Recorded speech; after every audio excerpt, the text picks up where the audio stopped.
I'm Batman. Oh, wait, no, I'm not Batman. I'm Jeff D., host of The Non-Profits. This is Robin. The Non-Profits. I just got caught up in the excitement of the moment. Yes, my sidekick, Robin. Wait a minute, Denis Loubet. I'm Denis Loubet. And I'm the Joker. You're Commissioner Gordon. We want justice, after all. Okay, you could be Batgirl. Hey! That was, our opening music today was the Batman theme from the pretty horrifically horrible Batman movies by Tim Burton. That's right. What? The first one was good. No, it wasn't. You thought the Hitchhiker's Guide TV show was good, so... Yes, and I stand corrected. I got the DVDs, and I watched them, and you're right. They were, in fact, pretty horrible. Let's not get sidetracked on that. Okay. The reason we played the Batman theme today is because something is in the news that has given me hope for the future. Whoa, So I want to what? change the tone a bit to be a little more positive. A group of fundamentalists has declared tomorrow. Yeah? They've named it something they call Justice Sunday.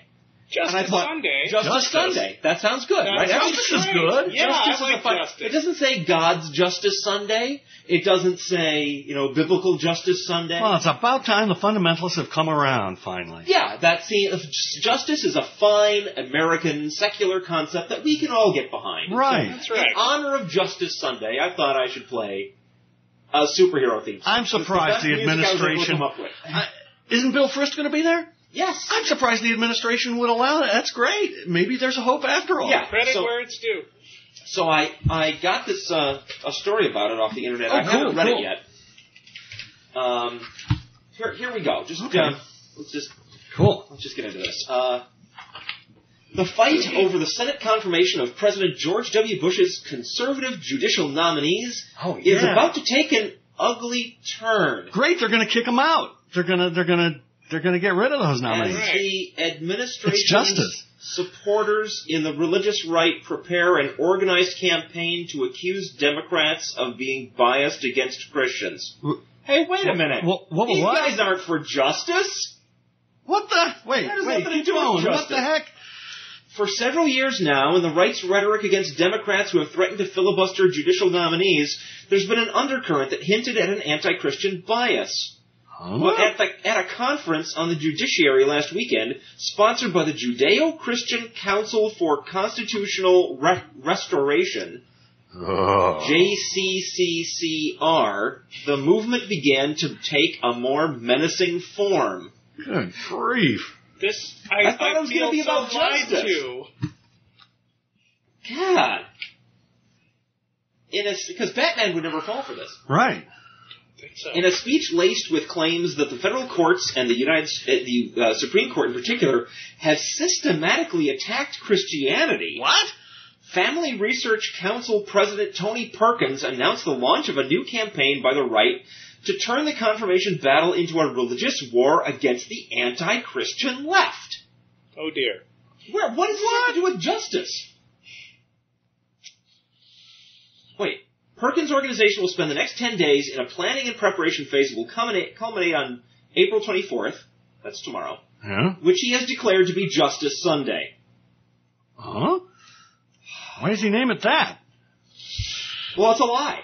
Oh, right. It's a lie. Right. It's a lie, Robin. It's a family value, yes. It's all a trick. Yes. Holy you are, Batman. Holy prevaricating fundies, Batman. No, you're Commissioner Gordon. Or Batgirl. Batman, we need to send you out to take care of these idiots. Put up the bat signal.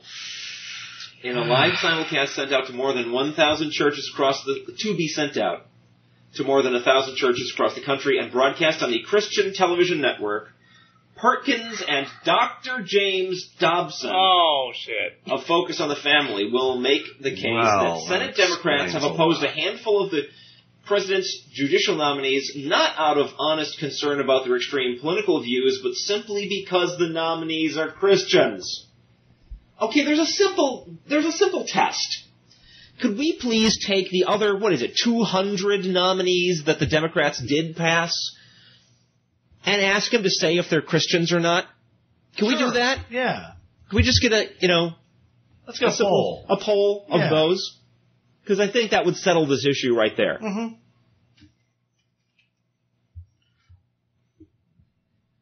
The next day, the onslaught on Capitol Hill is set to begin, Perkins said. We are going to hold our fire until April 24th, Justice Sunday, and then we begin to pound the United States Senate with phone calls and faxes, telling them to stop filibustering people of faith and vote up or down on the president's judicial nominees. We have got to get the Christians of this country, people of faith, to understand that this is an issue. This is a battle they cannot miss. Neutron Jack has the answer to this problem. What's that? What they meant is it's the Just Us Sunday. Aha! That's excellent. It's just a misspelling then. Right. The Just Us Sunday. That's awesome. Excellent. Thank you. Thank you. That's... Oh, man. I need to wash my mouth out with soap or something. It's just Perkins, Dobson, and... taste. Perkins, Dobson, and other leaders of the religious right will also make it clear to their supporters that helping the Bush administration in its efforts to pack the courts with Antonin Scalia-type conservatives is the only way to save the Republic from what Dobson has described as an impending long night of paganism. That's right, because I think that's what we will find if we take that poll, that all the other judicial nominees that the Democrats did pass are pagans. Right. Pagans. Yeah, or worse, Catholics. No, one of the guys that they're not, one of the handful that are left, 7 or 10 or whatever it is that are left, is a Catholic. Wow. So,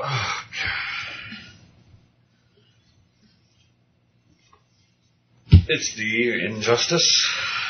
As presently constituted, Perkins will point out, the federal judiciary presents a far greater danger to the United States than many other threats facing Americans today. Quote, the court has become increasingly hostile to Christianity, and it poses a greater threat to representative government, more than anything, more than budget deficits, more than terrorist groups. Okay. Because the 7 guys the Democrats won't pass happen to also be Christians, just like, I'm sure, every single frickin' one of the ones they did pass. Just because of that, the court is a bigger threat to the United States than terrorists. When was the last time a judge flew an airplane into a building? Haven't noticed. No, I mean, didn't in order to do a crime. kill thousands There of may people. have been accidents. No, they just don't do that. I think here is what our nation needs to come to grips with, I think. The court is not increasingly hostile to Christianity. You know what is? What? Reason and logic, common sense, is increasingly hostile to Christianity. And so normal, average, everyday people are increasingly less and less and less convinced by the ridiculous claims of Christianity. That is nobody's fault except that of the Christians. It is their fault for propping up this ridiculously fucking stupid religion.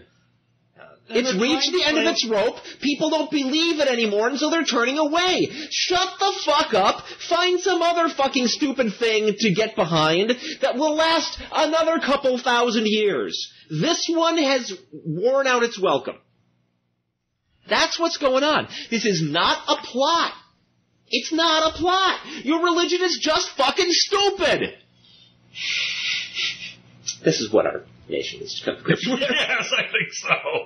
There's something else going on here, though. Yes? I mean, because you realize this whole judge attack it didn't just start with Dobson. It's been, ongoing for a while. Right. And I think what's really going on is that it's part of the new faith-based government that we've been seeing. I mean, you remember last year, we read this thing where Bush's aides sort of patronizingly say, well, you guys are part of the reality-based community rather than taking things on faith like we do. And in order to maintain a faith-based community, they have to keep people who are willing to keep the faith. I mean, be loyal. And part of the thing about judges is that it's the one branch of the government that doesn't get elected every couple of years. They get appointed, and then they're stuck in there. Yeah. And they don't get voted out if people don't like them because they're shielded from politics. Mm-hmm. Our faith-based government does not like that because if they're shielded from politics, then they can't be strong-armed. Yeah. Right. So you're equating being faith-based with being strong-armable? Well, it's not just any faith that they're after, it's their faith. No, I know that. Right. So when I say faith-based, I mean faith toward the administration, essentially.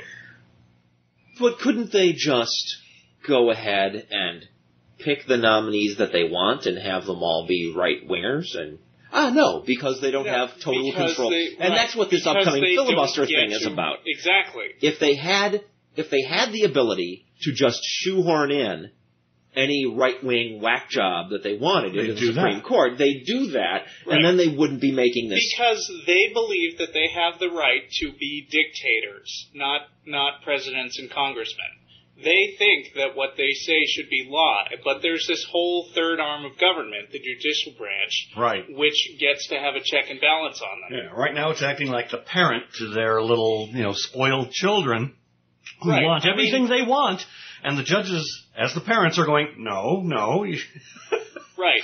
I mean, you may have noticed that these last 4 or 5 years have not been particularly liberal coming out of the courts. No.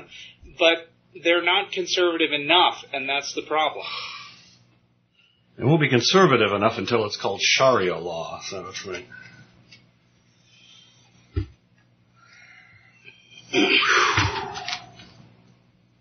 Kay Daly of the Faux Grassroots Coalition for a Fair Judiciary made it clear to JCCCR conference attendees that honest debate and respect for the truth won't be priorities when it comes to pressuring Congress to accept conservative judges. Quote, our role in this upcoming fight for filibuster reform and Supreme Court nominations will be akin to that of...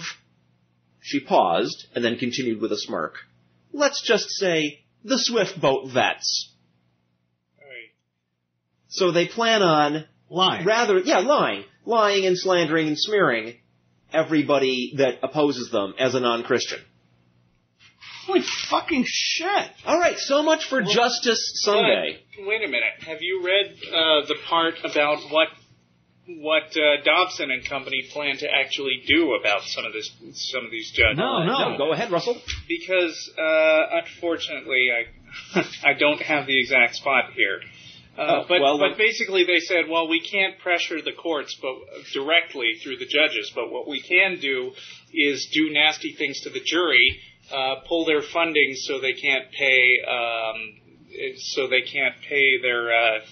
the court employees. And basically use other means of intimidating people. What, you mean cripple the courts? Yeah. Basically, yeah. That's what they're talking about. Wow. Thought that was illegal. I guess not.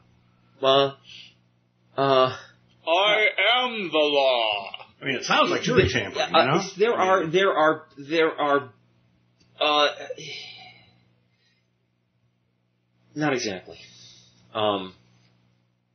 As I understand it, from what little I have gleaned from listening to the news about this, the Congress does have the power over the purse strings of the courts. Right. So they're just talking about using that power. Yeah. But what is this about juries? What about juries? It says they're affecting juries, doesn't it? I can't find the right story. All right. Well, while you're looking for that, here's some more. Please find that. Here's some more background on this. Bringing the case against judges. Activist judges are out of control and waging a war on faith, religious conservatives are charging. No such thing as activist judges. There's just judges. God damn it. Yeah, for whenever they say activist judges, they just mean judges that do stuff we don't like. I've got it. I'm reading this one. That's why, even as the United States Senate prepares for a battle over the president's judicial nominations, A conservative coalition is working to broaden the fight to the federal judiciary as a whole. Its ultimate goal is to force Congress to rein in the judges. You know, I don't think that's the right way to put this.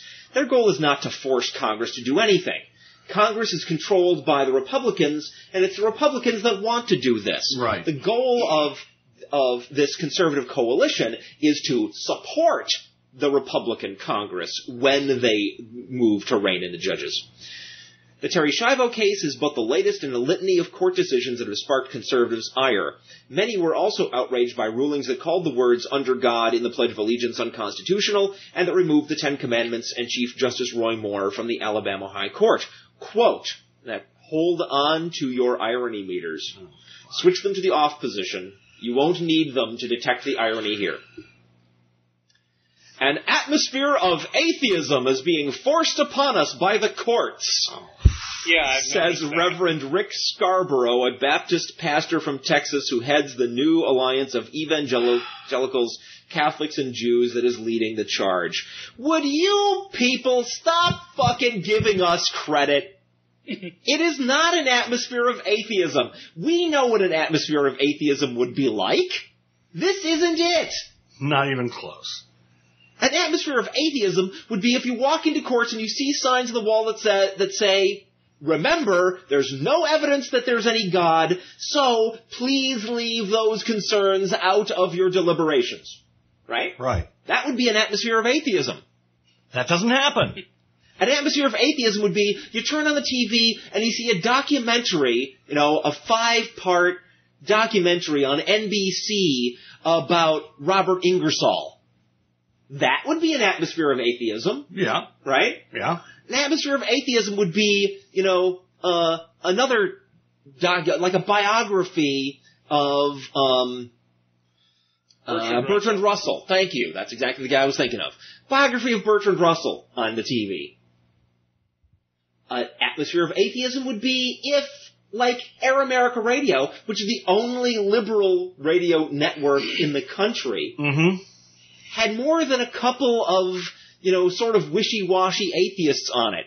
People who actually understood atheist issues when they tried to speak the progressive point of view. Right. What's not an atheist atmosphere is when the Christians have their own broadcasting there would be corporation. atheist stations. Right. Are there any? Well, no! Excuse me. An atheist atmosphere would be if Time Magazine was running a cover story on Dan Barker instead of Ann fucking Coulter. Yeah, right. Dan Barker in a mini skirt with his legs crossed on the front cover. That would be an atmosphere of atheism. This fucking isn't it. Stop giving us credit. And stop acting like you're frickin' persecuted. It would be great if we had that kind of clout in this culture. We don't. Atheism is way more than you just don't happen to be talking about God at the moment. These guys seem to think that every second that you spend not talking about God, you're being an atheist. Right. Was there an atmosphere of atheism in Reverend Rick Scarborough's bedroom when he's asleep? It's because he's not talking about God?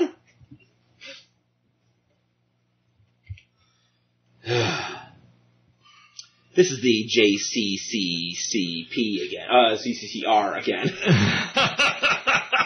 CCCP, yes.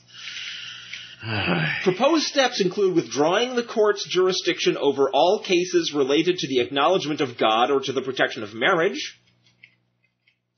They would extend to impeaching judges that substitute, quote, their own views for the original meaning of the Constitution, unquote. God, what the fuck? The original meaning of the Constitution is something you have to figure out. It's not like... Well, of course I understand where they're coming from. They think you can read a thing as wildly internally contradictory and dense and complicated and weird as the Bible and know exactly what it means. Right. And so you can just make your own edit of the Constitution. Or base a decision on foreign law. Remember when this thing came up? was like some mention that some issue the Supreme Court was looking at, and one of the justices, it was some gay rights thing, noticed in his opinion that, hey, in Europe, they allow this thing, allow this right to homosexuals. I think that's what it was about. Yeah. And doesn't seem to be causing any trouble, right? And the right-wingers completely fucking flipped out. How dare he pay any attention to anything that happens outside of our borders when deciding what our laws are? A certain element, maybe this is just some little kind of side issue that's not terribly relevant, but it's at least maybe a little bit relevant, that when you make laws, your goal is to make sure that your country doesn't get fucked up. Right? Yeah. The laws should make sense and not cause problems. Isn't that part of your concerns when you're a lawmaker? Right? Shouldn't that be part of your concern? Just at least a little teeny tiny bit? And so you look to another country and see what are the actual consequences of allowing this particular right that we're ruling on. Here's an experiment that's been performed. How is that bad? Being aware of actual evidence. Because that's what they're really going after. They want faith. They want their faith-based system. Our absolutely perfect interpretation of this jumbled book of nonsense says that thing is wrong. So how dare you look at actual evidence? It doesn't matter that the numbers say that abstinence-only stuff doesn't work, in fact makes the problem worse. It doesn't matter. Doesn't matter. Doesn't matter. Doesn't matter. All you need is more abstinent-based stuff, and all the problem will miraculously go away. No. We could also maybe dub tomorrow Blindness Sunday. Yeah. Because it's all about not paying any fucking attention to the facts. How many marriages have that you know of have collapsed this week? I don't know of any that collapsed this week. Why? You, Russell? Well, not personally, but I'm sure there were some. I'm sure there were some, but probably no more than average, right? Well, last weekend, I attended a gay wedding. You bastard! Yes, I'm terrible. How dare you? Not my own, but I attended a gay wedding. Friend of mine getting married to his, significant other of like 2-3 years now. And Satan appeared in person and danced in glee. Oddly, no. I'm not listening. I'm not listening. Satan came and danced in glee. That's what happened, Dennis, and you can't deny it. Okay. There's a lot of naked dancing and no. Dancing around the Sabbath and whatever. It was a great little ceremony, and people gave some really great speeches. There was one given by... You're gay now, aren't you? You got infected by their gayness. Hey, use your gaydar. You get to determine that.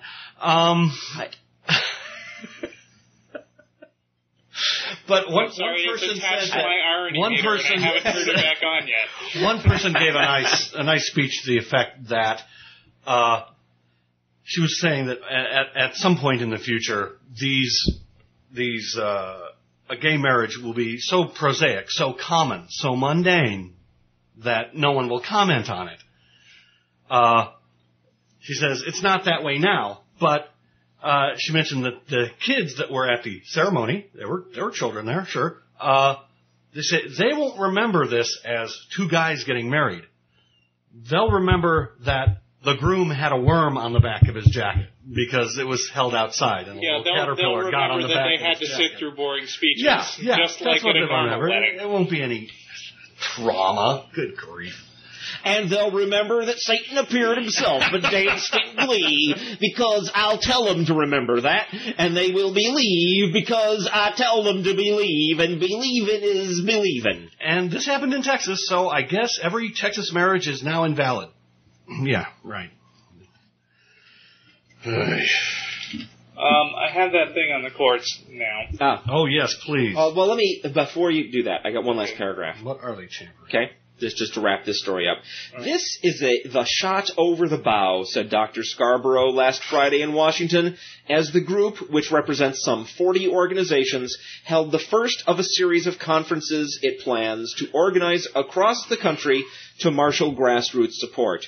Quote, "We are trying to restore this country to its constitutional moorings, so we are ruled by law and not by judges." You've always been ruled by law and not by judges. The judge's job is to interpret the law. That's what their job is. You just don't like that they interpret it in a way that you don't like. If they get rid of judges, then who? Lawyers.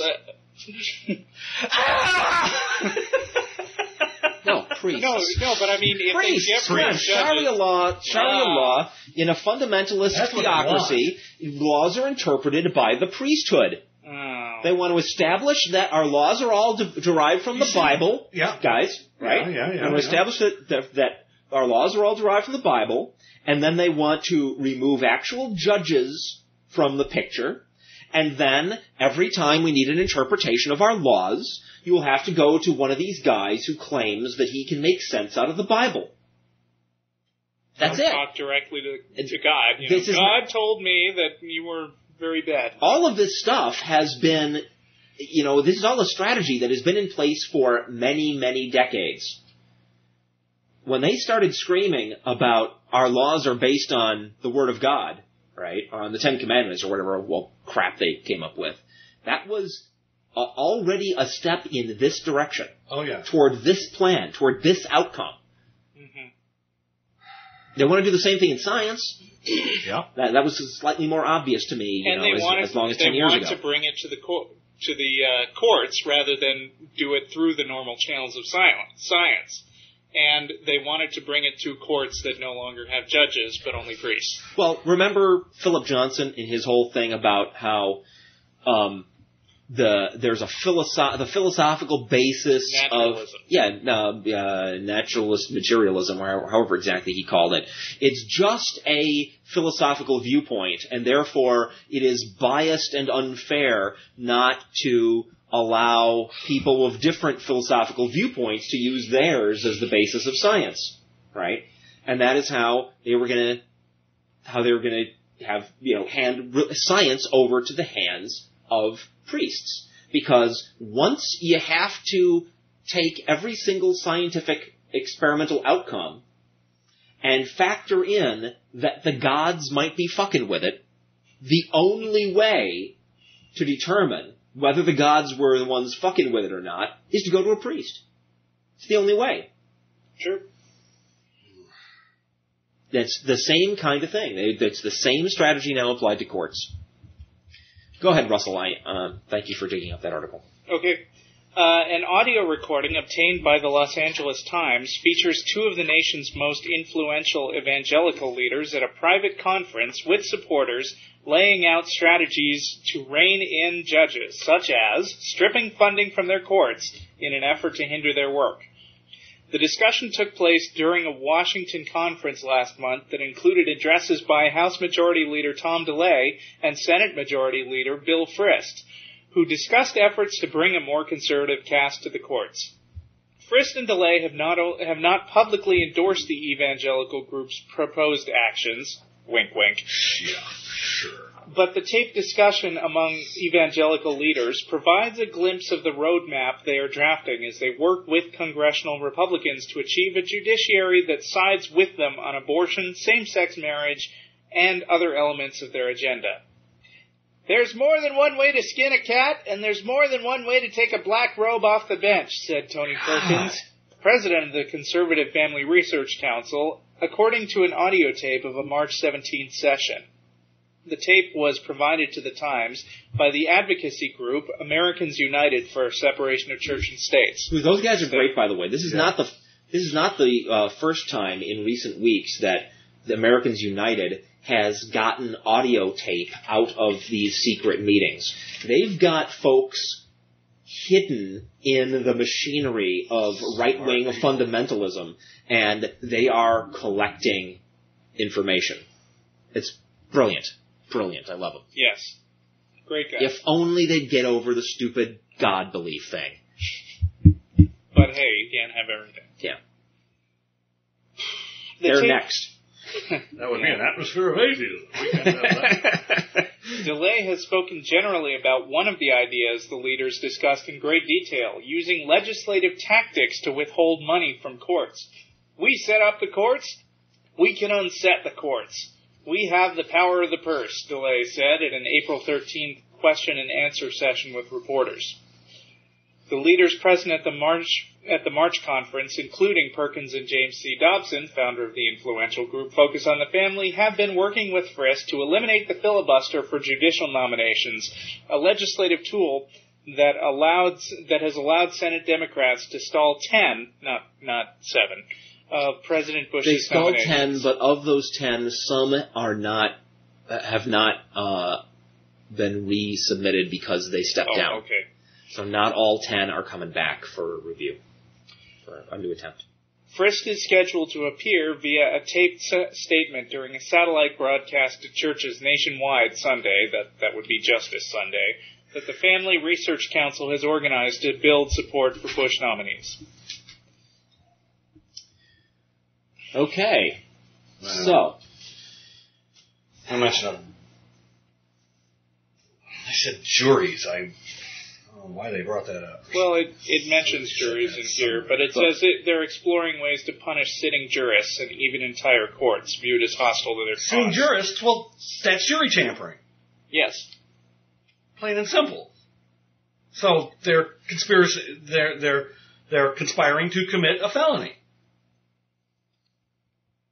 Shouldn't they all fucking be arrested? It sounds like it. It sure does. There may be, though, rules, very, very seldomly used rules, that you'd use in a court case if a juror, after he was already on the jury, was found to be somehow a problem. I don't know. All I've ever heard is that if there's a problem like that, the whole case gets thrown out and retried. Right.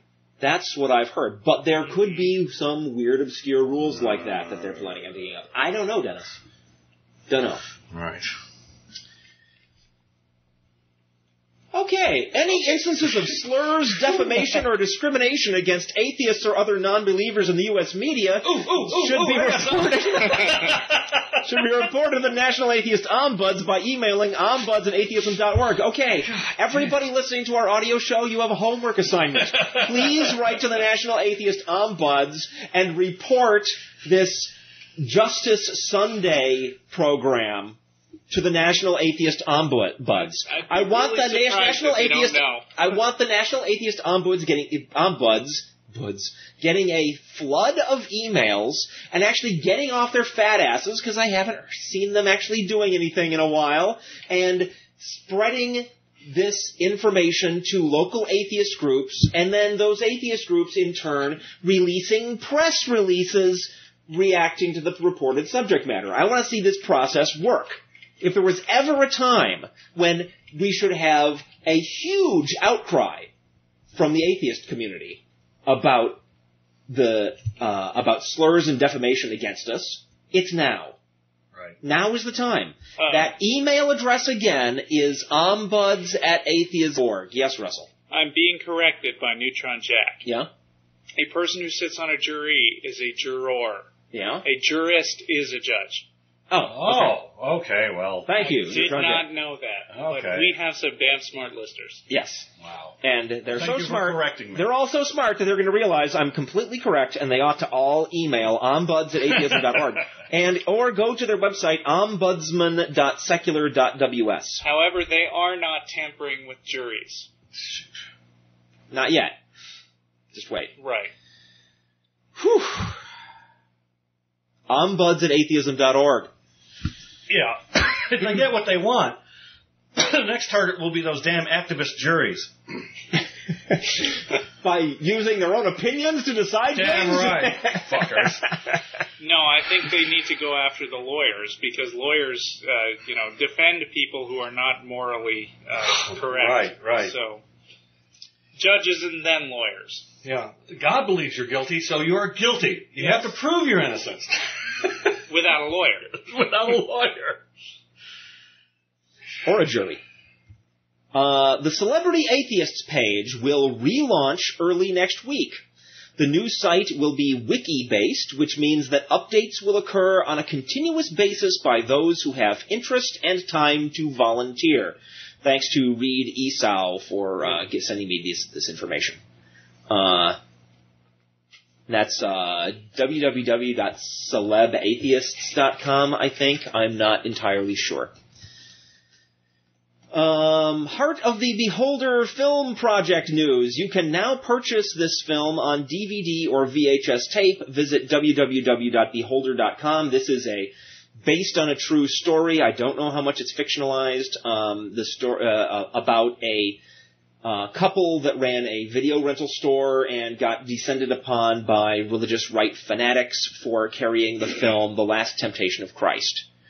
And the follow-up, which did not make it into the media, about how the political one of the political guys supporting the fundamentalists in this case turned out to be a habitual visitor of prostitutes, and therefore a big fat hypocrite. Hypocrite. But you'd think if there was an atmosphere of atheism, that'd be all over the news. Yeah, you would, wouldn't you? You would. Unless you don't care. Or you don't think. Speaking of films by celebrity atheists, Joss Whedon, creator of Buffy the Vampire Slayer and celebrity atheist, has announced that the trailer for his upcoming film Serenity will go online Tuesday the 26th. Ooh, that is, if you're listening to us live, that's 3 days from now. Serenity Tuesday! Woohoo! There will be a link from the official Serenity movie website, browncoats.serenitymovie.com. Serenity is the feature film continuation of Joss Whedon's brilliant but short-lived science fiction TV series, Firefly. Do you like how I linked that? Yeah, like films, nice. Celebrity atheists. One more film. What? Oh, Hitchhiker's Guide? No. What?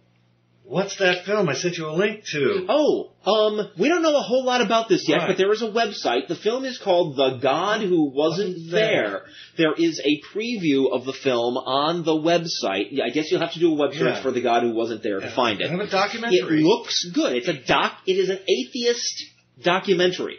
By an ex-fundamentalist, apparently. Right. Basically examining Christianity and going, wow, this is frickin' stupid. We'll try to get you more information on that.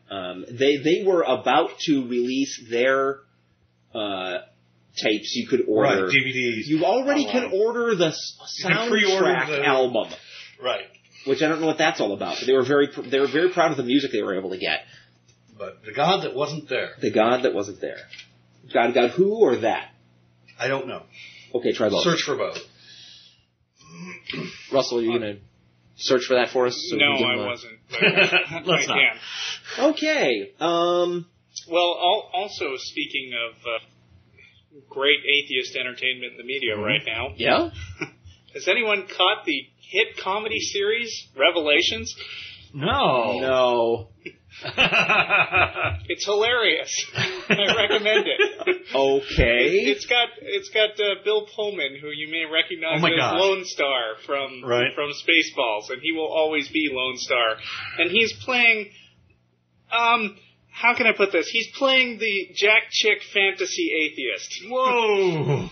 Wow. In other words, you know how when you get fundamentalist produced media and you've got a guy who's a skeptic, he's always a really, really bad skeptic. I mean, like, he can say one line of typical atheist logic.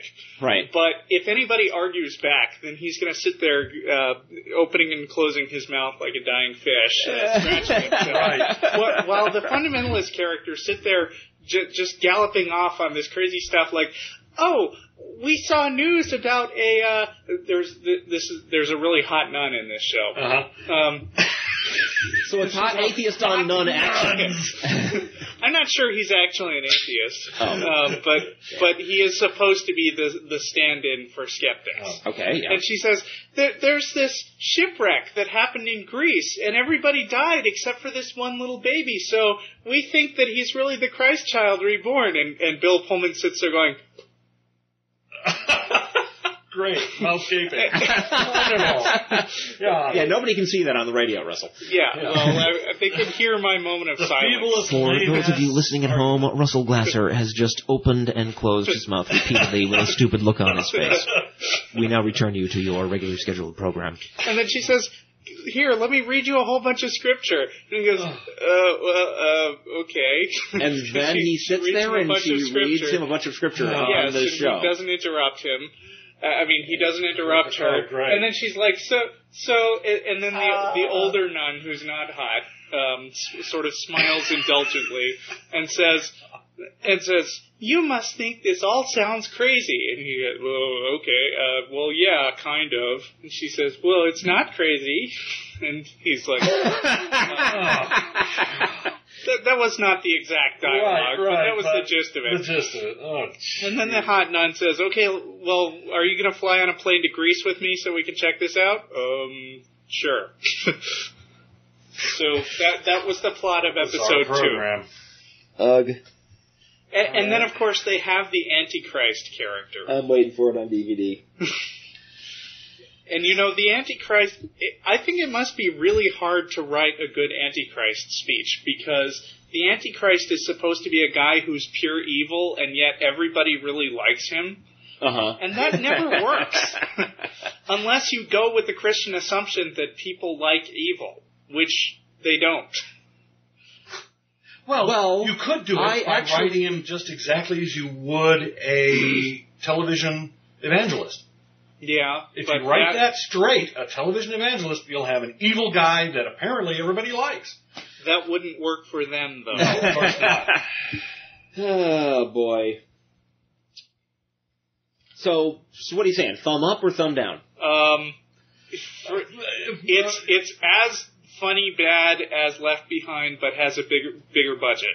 So I gotta say thumb up. Left Behind, though, wasn't funny bad. Yes, it was. No, I didn't find it to be funny bad. I found it to be depressingly annoying bad. You didn't find that moment where Kirk Cameron, collapses in the bathroom with these soaring string music and has this stunning conversion moment? No.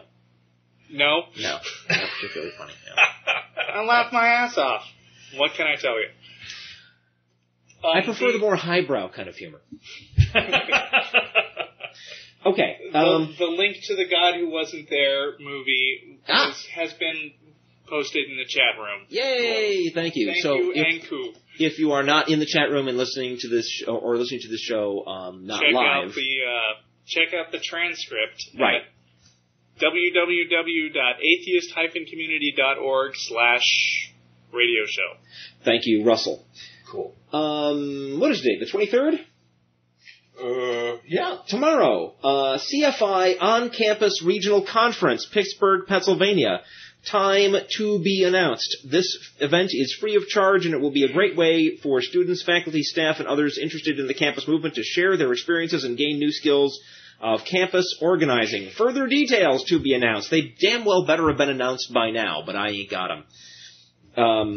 Probably if you go to the CFI on campus website, they will have more information by now. On the 30th, that's April 30th, Can God Be Free? A panel discussion sponsored by the Society of Humanist Philosophers featuring Klaus Cray. Yeah, free, as in free will. Can God have free will? Okay. Can God Be Free? Right. A panel discussion sponsored by the Society of Humanist Philosophers featuring Klaus Cray, Bruce Russell, William Wainwright, Michael Almeida, William Rowe, and Austin Dacey at the Palmer House Hilton Hotel, Chicago, Illinois, from 12 to 2 p.m. For registration information, contact the American Philosophical Association, www.apa.udell.edu/apa/divisions/central. On May 6th, Public Goods and Faith-Based Services, an interfaith dialogue on religion and government. State University of New York, Knox Room 109, Amherst, New York, at 7 p.m. October 27th to 30th, Toward a New Enlightenment, International Academy of Humanism World Congress and the Council for Secular Humanism's 25th anniversary. At the State University of New York at Buffalo, Amherst campus, and the Buffalo Marriott in Amherst. Distinguished scientists, academics, and authors from around the world will confront the moral and scientific challenges facing the world by backward-looking ideologies and the urgent need to create a new roadmap toward a new enlightenment. General registration is $195 per person. Price includes all conference sessions. To register or for more information, please call the Council for Secular Humanism at 1-800-458-1366. Once again, that's 1-800-458-1366. Okay. No, God can't have free will. No, not if he's omniscient in the sense of being able to know stuff that hasn't happened yet. Right. Because then he'd know every decision he's ever going to make. Right. And if he's eternal and, there was never a point when he didn't know what he would do. So he'd never have to make a decision. And if he didn't make any decisions, then... he has no free will. What did? Right. Right. That address for that movie, it is pretty simple, actually. Okay, so let's hear for it. people who don't want to bother checking the chat log, Yes. www.thegodmovie.com. Thegodmovie.com. Cool. Yeah, and do go there and watch the preview. It's I've seen a rather poor documentary recently, and you can tell the difference. Poorly made documentaries are quite annoying. Now to the nonprofit's mailbag. Uh-oh. We don't often get email from Christians at all. They don't listen to our fine radio program? Well, we very rarely have any in the chat room, and usually they last about 5 minutes and then run away. Yeah, of course.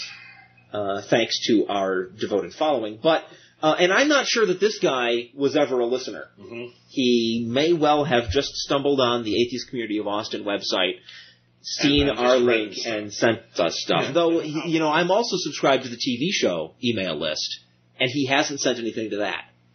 So, Matthew, if you are out there, I know we've already responded to you in email, but now we're going to share this exchange with our listeners, so I think we'll find it highly amusing. Matthew wrote, "Since you say that God does not exist, aren't you making your living out of nothing?" Right. No, Matthew. Priests, nuns, and ministers are making their living out of nothing. Oh, and the Pope. Plus, we don't make money from our internet audio show. We do it because we think it's important to speak out. He responded to me. Oh. "Hi, Jeff. I agree with you. It is important to speak out. But since you call yourself an atheist, you really have nothing to speak out about." You're wrong, Matthew. God may not exist, but religions, as well as theists and their arguments as to why other folks ought to believe, do exist, and that gives us plenty to talk about.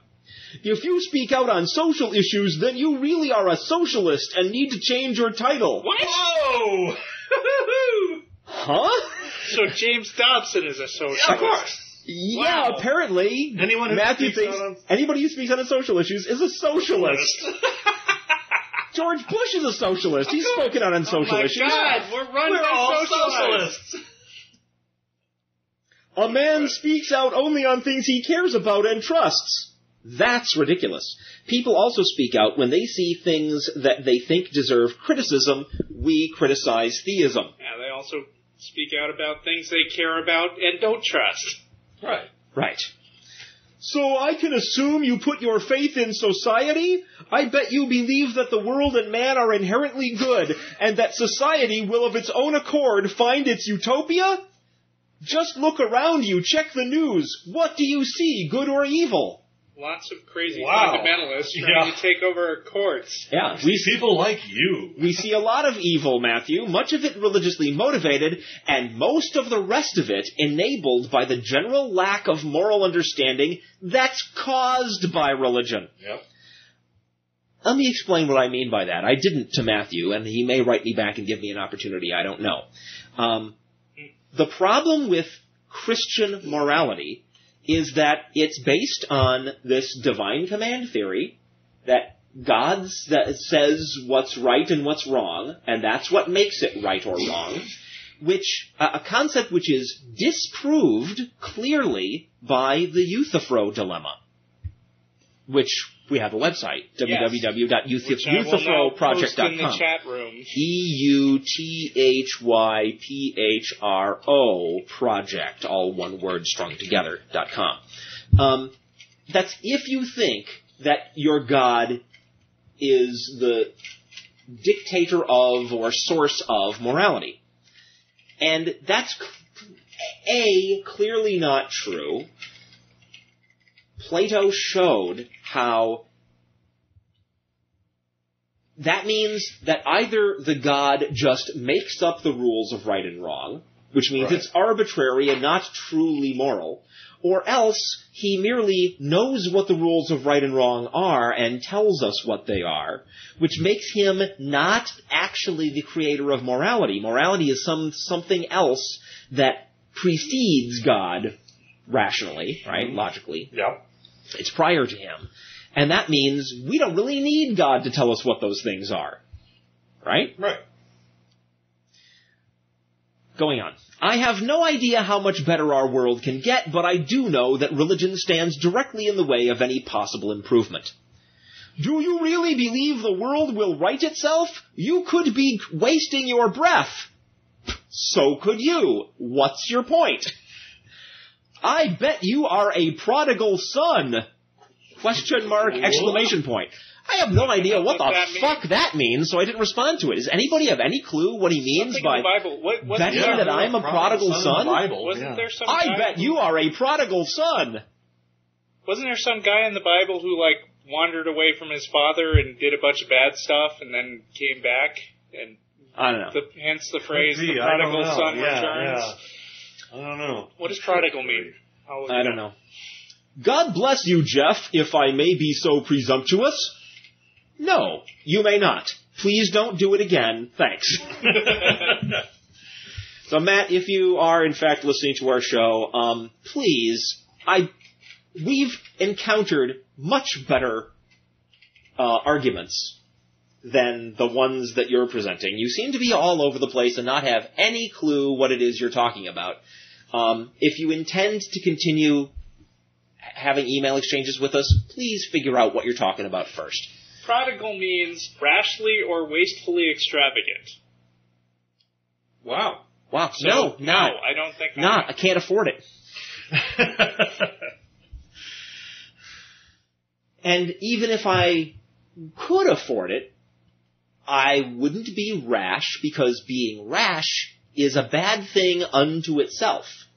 Right? That means not carefully thinking through the consequences of your own actions. Mm-hmm. And I do that because I think that's how you figure out what the difference between right and wrong is by thinking about what the consequences of your own actions are probably going to be. And what was the other thing? Rashly or wastefully extravagant. Or wasteful. I'm not wasteful because wastefulness is a bad thing unto itself. Right. It means taking stuff you still have a use for, right? And throwing it away and getting no use out of it. That is inherently a bad thing. Not because your imaginary friend in the sky said so, but because duh! And that's exactly what I mean when I say that Christianity stands in the way of people actually understanding the difference between right and wrong. Right. It makes them not have to think about it. Look, here's your 10 Commandments written in stone. There, you're good to go. No explanation of what morality is, why we'd want to have such a thing, where it really comes from. It can't come from God. Plato showed us that. And so people are left, thinking that, well, as long as I'm not violating something on the list, it's okay, and as long as I can tell myself that the wording of the list was mistranslated, I can still tell myself it's okay. I can do anything I want! Yeah. But of course Christians don't say that. They don't say it, but that's what they do. No, but what they say is, well, you can't follow the list, so better accept Jesus because you're fucked otherwise. Boy, there's an escape from responsibility. Christians basically throw away all need to actually be moral. Right, yeah, good point. All you have to do is believe this stuff. Right, I mean, you've read and be sorry. What my favorite Jack Chick cartoon. This bandit goes on a killing spree. The sheriff picks him up and throws him in jail. The bandit gets executed, but accepts Christ first. Yeah. The sheriff then gets killed by a horse accident, and the bandit goes to heaven, and the sheriff goes to hell. Even though the sheriff was clearly painted as a guy trying his best to do the right thing throughout the comic, he goes to hell. Yeah. That must be really uncomfortable for that guy's victims. And how convenient, because it is actually, takes a little bit of work to figure out the difference between right and wrong. And so by saying that, morality is hard, says Barbie, right? That's right. Like being like a Barbie doll. Morality is hard. You just say, you don't have to actually understand it. Right. Doesn't matter. You sign up for a religion, and you get the happy... You get the package deal. Yeah, you get to go to Happy Land even if you're a horrible, murdering psychopath. Right. News? You want to go? Or? Yeah, I think it should be Dennis's turn. Would you do pharmacists? How are we doing on time? We got half an hour. We got half an hour. Okay. Haven't gotten to the Pope yet, but... All right. We should do Pope. Yeah, do the Pope. It's such a big thing. Do the Pope, dude. All right. Who has what to say about the Pope? Well, I want to start with a visual aid, which means I want to post it in the chat room first. Okay. So, there it is. This is on my website. Okay, I have 2 pictures for you. And if you don't have the chat log up, it's tinyurl.com/95/95. No, you don't, because I put them together myself. Oh, okay, then I don't. tinyurl.com/95k8m. I'm going to show you 2 pictures. Here is the Pope. Yeah. John Ratzinger, who recently became Pope Benedict the 16th.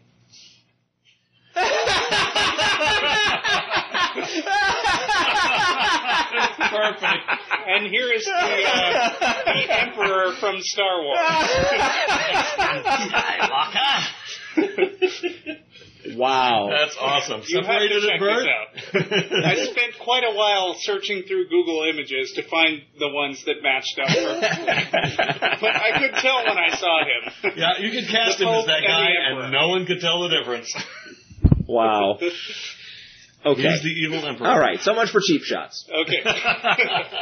The guy was in the Hitler Youth. He says it wasn't his fault. It wasn't the fault. Okay, let's have this discussion first, because I think because this discussion is going on the internet, and I see it all at a very kind of dumb level, and I want to get past that because I think there is something meaningful to be said about this little historical tidbit. Mm-hmm. It's not that having been in the Hitler Youth proves anything at all about what he believed, because it's true. At that age, and in that culture, your parents or guys with guns coming to your house were the ones that decided if you were going to be in the Hitler Youth or not. Coercion involved. Right. So, that doesn't prove anything. Like the Nazi Party was not quite an evil murdering force yet at that when time. He started. Okay. But there's this other thing that they, meaning them. That's so good. That explains it. The Catholic Church likes to say, he likes to say in his defense, which is that he ran away from his anti-aircraft unit, deserted in 1945. Right. When the war was just about over. Right. When every German with any portion of a working brain could see the writing on the wall. while I think it is unfair to say that because he was in the Hitler Youth, that proves he venerated Hitler. Right. It is equally unfair to say that because he ran away from the German army when everybody else was running away from the German army, or the Ratzingers. The Ratzingers were jumping, yeah. That proves he didn't venerate Hitler. Both of those things are entirely irrelevant. Right. But the thing is,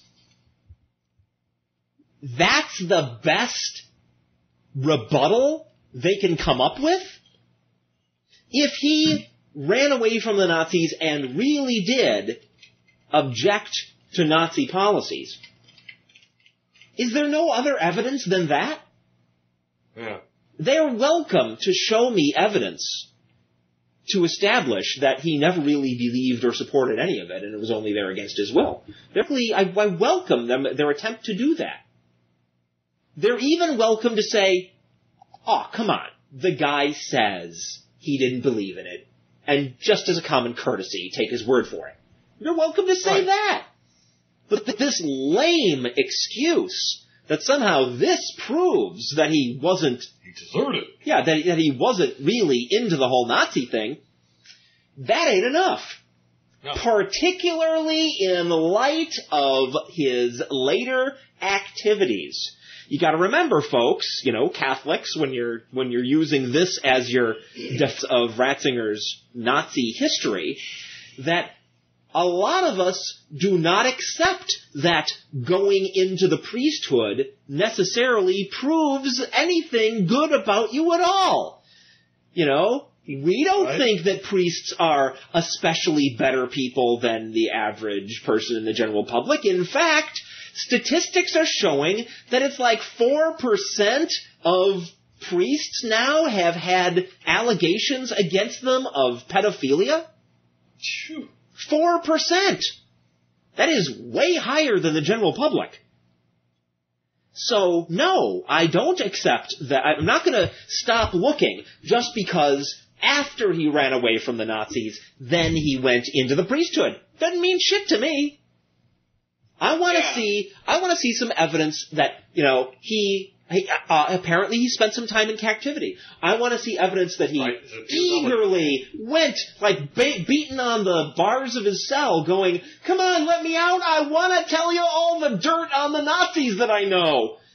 Come on, I hate these guys. Something like that. Surely there'd be records of enthusiastic little, comrade Ratzinger. It wouldn't be comrade. It wouldn't be comrade. No. Herr Ratzinger, and who was so eager to help destroy the Nazis. There'd be some records of that. Let's see those.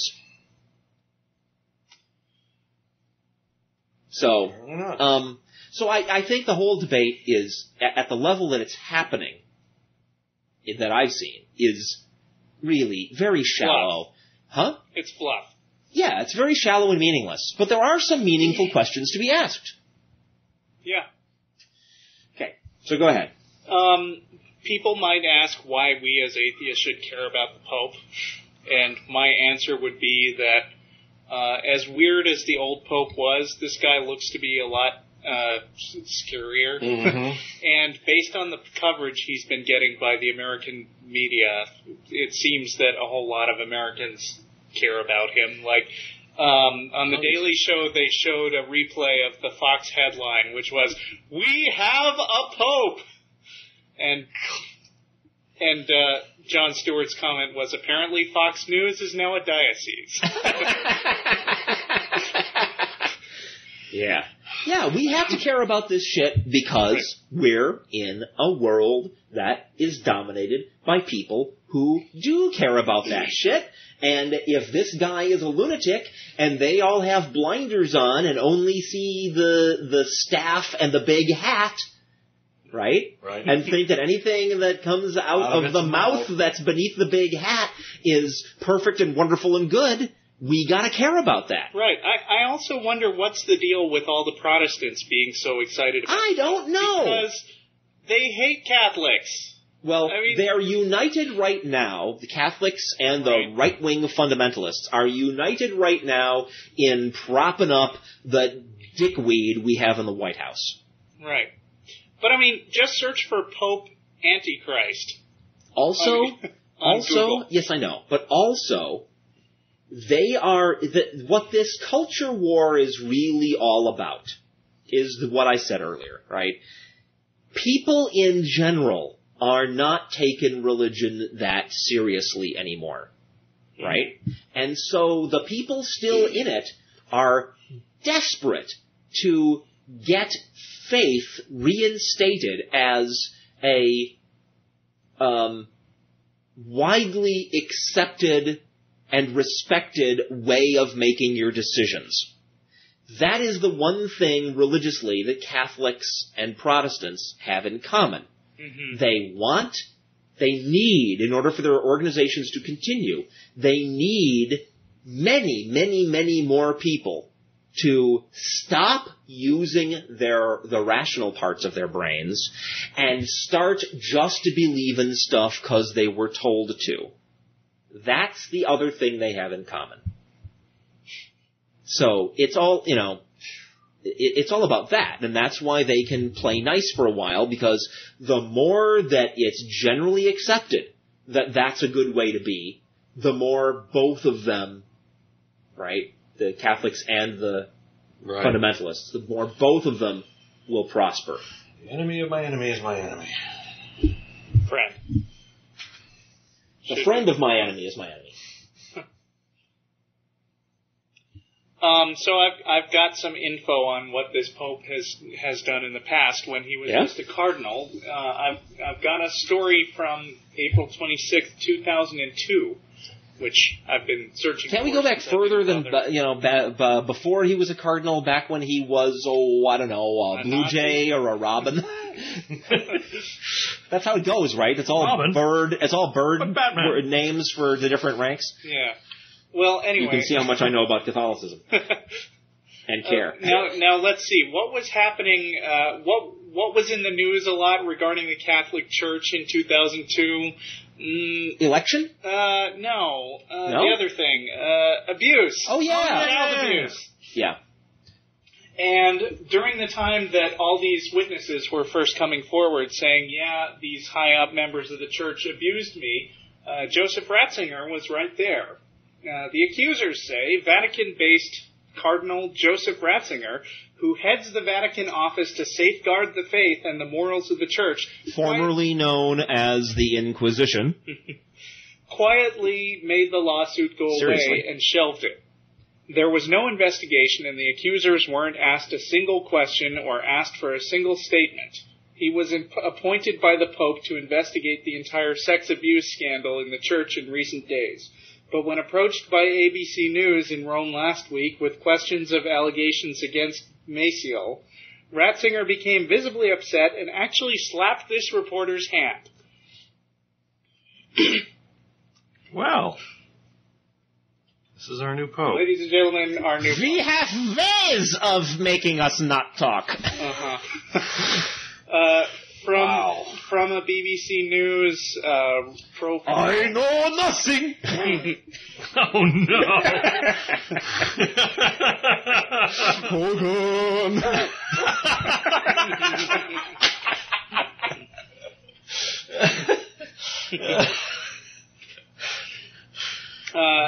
I hope you people out there watch enough reruns. Now jumping forward to a December 18th, 2003 profile of Ratzinger in the BBC News.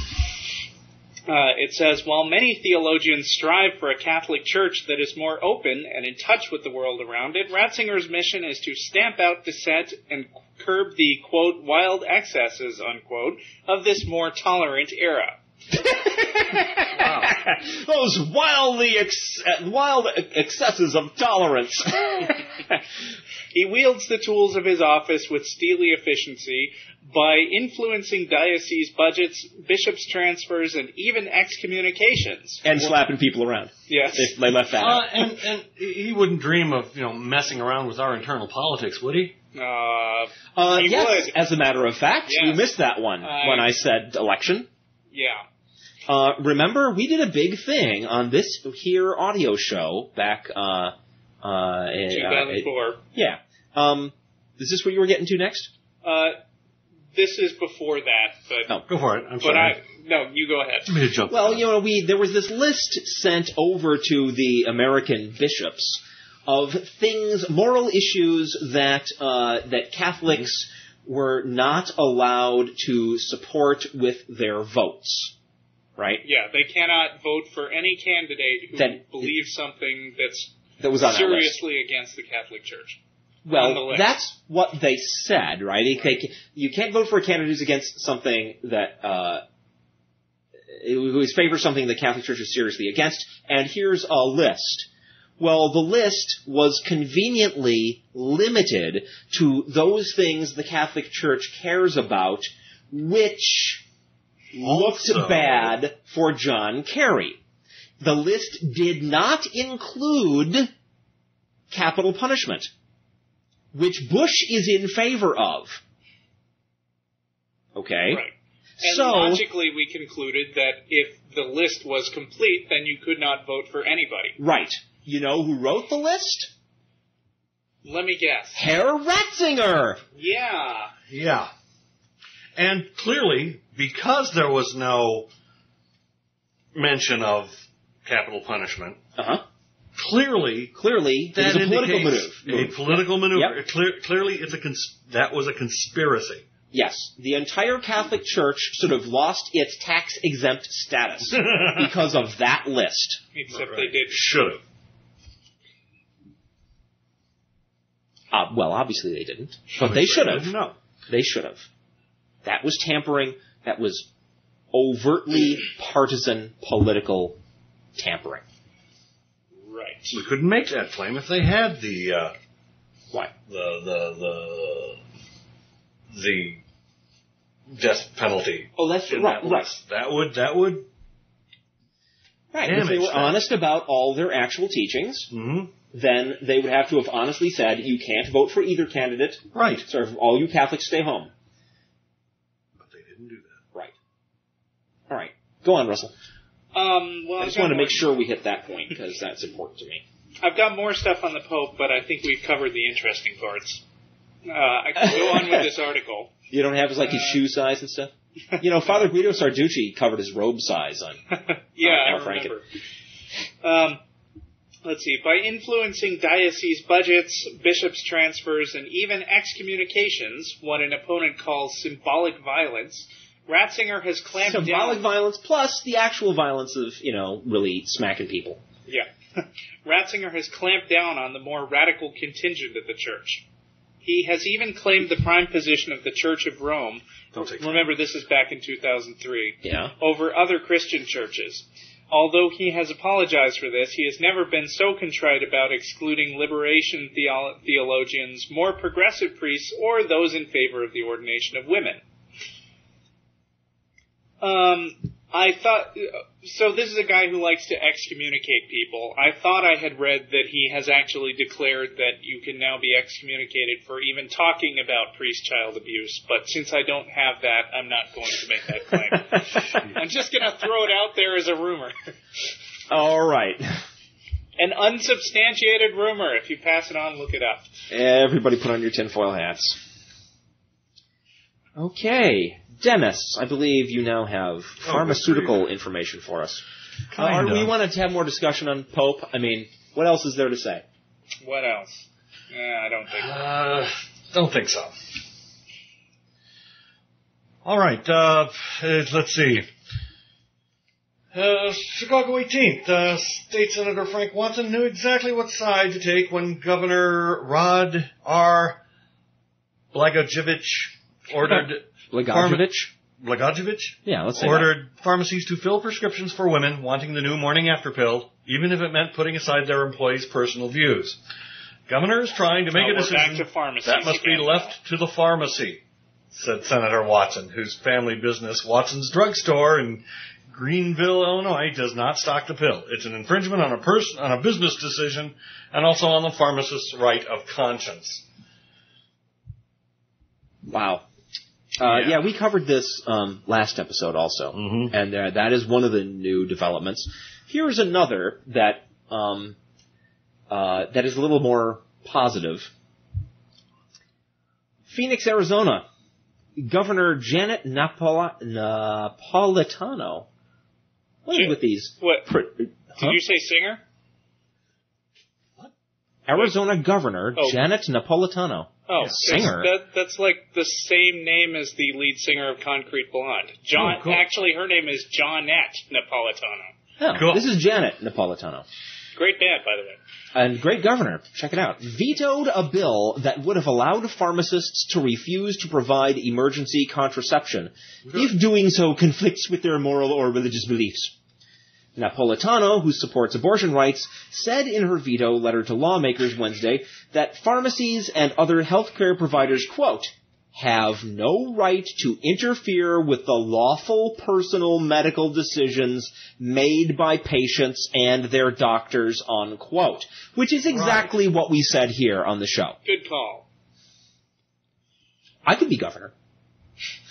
The bill... No, you couldn't. Okay, you could. Dennis could. What? You can't, because you can't even decide if you're Robin or Batgirl or... Well, at least I'm not the Joker. I don't think the Joker I could never be governor, man. I attended a gay wedding.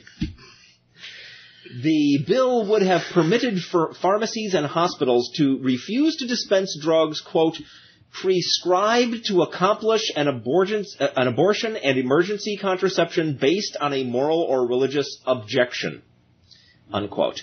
Emergency contraception, or the morning after pill, reduces a woman's chance of becoming pregnant within 72 hours of intercourse by preventing ovulation or fertilization and interfering with implantation of a fertilized egg into the uterus. Bill supporters expressed disappointment with the veto of what 3 Catholic bishops... I fucking hate these people! Who cares what they think? God damn what it. 3 Catholic bishops called civil rights legislation for health care professionals and institutions. Oh, for quote, sake. Quote, for these providers, including Catholic hospitals, rights of... Trying to do that as a Gregorian chant. Okay. No. For these providers... Maybe I could do Italian. For these providers, including Catholic hospitals, rights... Now I'm Irish. Well, Irish is pretty Catholic. Half of it is anyway. Guido Sarducci. For these providers, including Catholic hospitals, rights of conscience are particularly important when they involve the taking of an innocent human life. Bishops Thomas Olmsted of Phoenix, Gerald F. Kikanis of Tucson, and Donald Pelote of Gallup, New Mexico, said in a joint statement. Okay, here's my statement. If you don't agree with the medical definition of life, then don't get involved in medicine. Period. These people should not be able to get a license to practice medicine or pharmacy unless they agree with the modern medical definition of life. Yeah, and let's not forget that these people are not even doctors. I mean... They have some medical... Yeah, training, right? being medical a pharmacist requires, 10 years of school or whatever. Uh-huh. But their job is to fulfill the prescriptions that the doctors have given them. Their job is not to decide what the prescription should be. I mean, they're highly educated clerks. Mm-hmm. I mean, I don't want to insult any pharmacists out there because... Well, I mean, we want them highly educated because they have to go and, look through huge stacks of weird medications and understand what they're looking at, find the right thing, and notice stuff like, looks like if you take these two things together, you will die. Right. We want them to be educated. That's fine.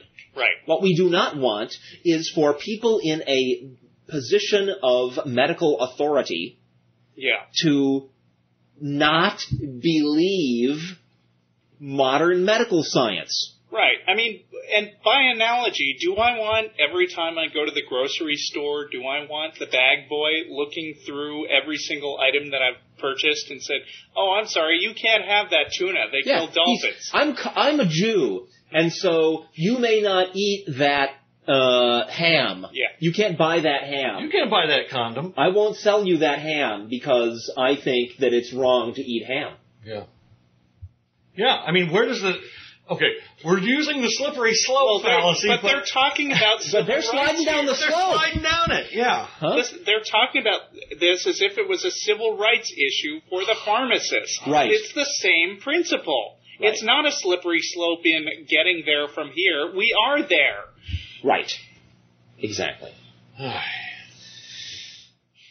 Napolitano noted the bill was opposed by groups representing pharmacists, hospitals, and nurses. Quote, it is unwise to pass laws opposed by the leading associations of professionals whom the bill purports to protect,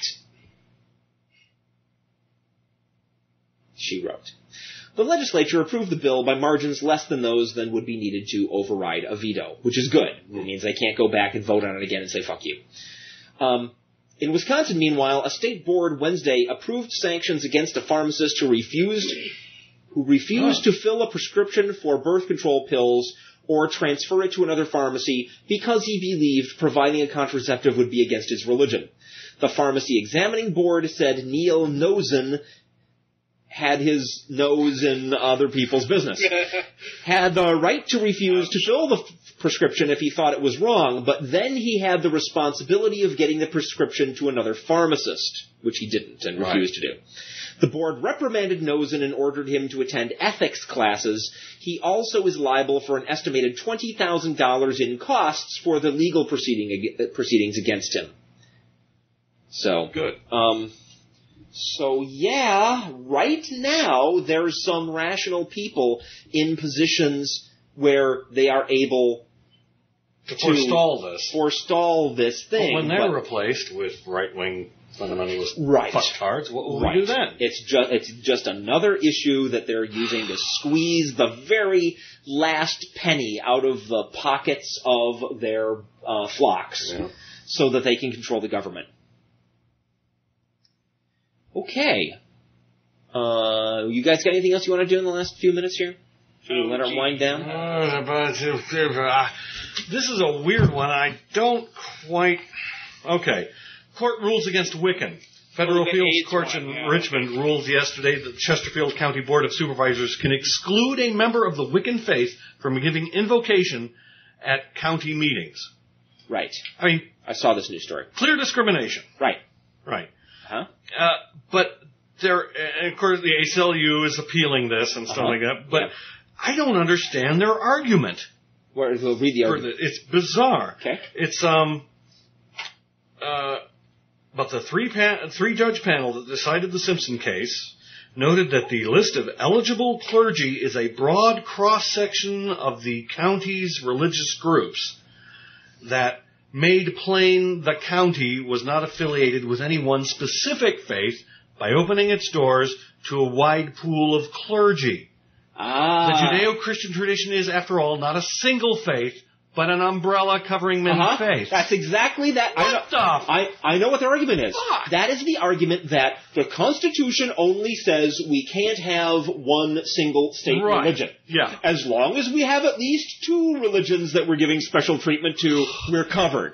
That is that argument.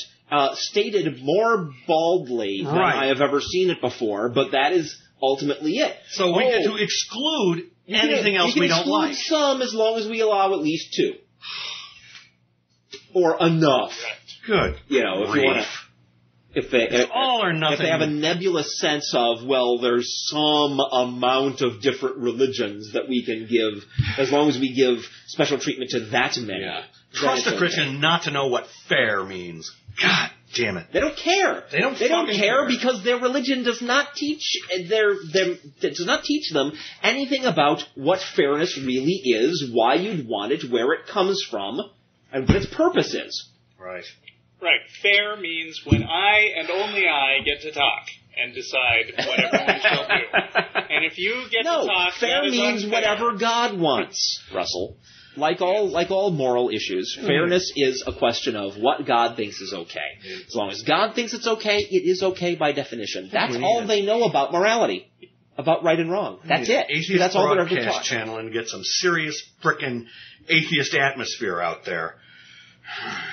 And in our last minute, yes, go for it. We've got something from the Alabama Senate, who did something right, but still managed to say something stupid about it. Okay, very good. The Alabama Senate approved funding Wednesday that is necessary to keep 200 low-income people from losing their AIDS medication. Well, that's good. But a senator said the medicine should come with a warning that the recipients should pursue a more godly lifestyle. God. We need to send a message we cannot continue to fund a disease that comes as a result of a lifestyle choice. We need to appeal to change the lifestyle, to embrace a lifestyle that is godly and holy. Senator Hank Irwin, Republican. Yeah, because heterosexuals never get AIDS. Told the Senate. Screw you asshole. Oh, man. So what, they want to put a little Bible verse on the bottles of sure, medicine? Why not? Yeah. Why don't they just, get free Bible with every bottle? There you go. That would be fair. That's what that would be. As long as the government doesn't pay money to buy those Bibles. Yeah. Okay, everybody, thanks for listening. We will see you in 2 weeks. Don't forget, email the Ombuds in case they don't know about Justice Sunday tomorrow. And of course, now that we know what Justice Sunday is, this music doesn't seem so appropriate. No. Now this music is just to rile you up. I want you to go out and be superheroes for atheism and rationalism and the Constitution. We need See you in 2 weeks. Bye. Bye-bye.